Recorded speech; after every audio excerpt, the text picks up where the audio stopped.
New at 6 tonight, as you know, the coronavirus numbers are rapidly racing in the wrong direction in one of the most populous counties in the state. 8 on your side, investigative reporter Mahsa Saeidi is live in our Tampa newsroom with that story, and you've been tracking these numbers for all of Tampa Bay. Yeah, that is right, Keith. We've been keeping a very close eye on all of the numbers for you at home. And right now, we are concerned about Hillsborough County. There's signs that things are getting worse. There's 4 of us now showing the same symptoms. Lynn York considers herself one of the lucky ones. I have high blood pressure, and it kept spiking, I think, due to the anxiety of not being able to get a test. York was able to track down a coronavirus test.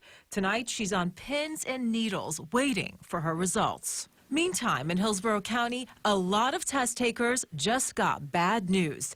The Department of Health is reporting that on Tuesday, 1 in 5 patients tested positive.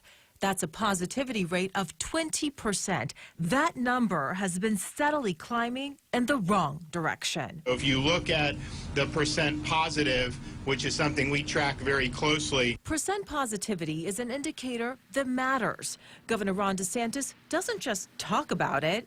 Check out how many times he tweeted about it in the month of May alone.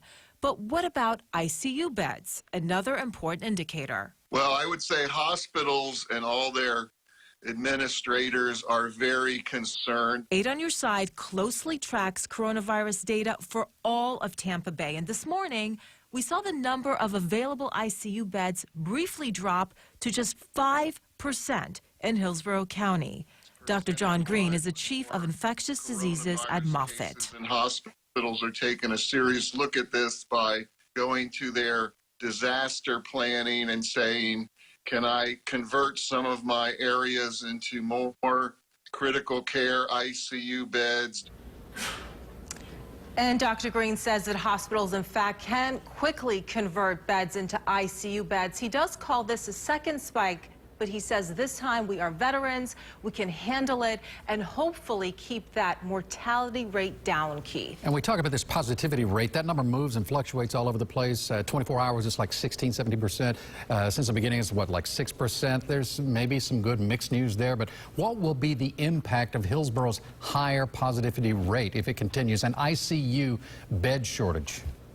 So that's a conversation that all the doctors and hospitals are having in Hillsborough County right now. And essentially, they're afraid that this is going to impact their normal day-to-day operations. What does that mean for you at home? Well, it means that they might have to cut back on those elective surgeries again. Mahsa Saeidi live in the Tampa newsroom. Thank you. And if you have something you want Mahsa to investigate, there's the 8 on your side helpline, 1-800-338-0808.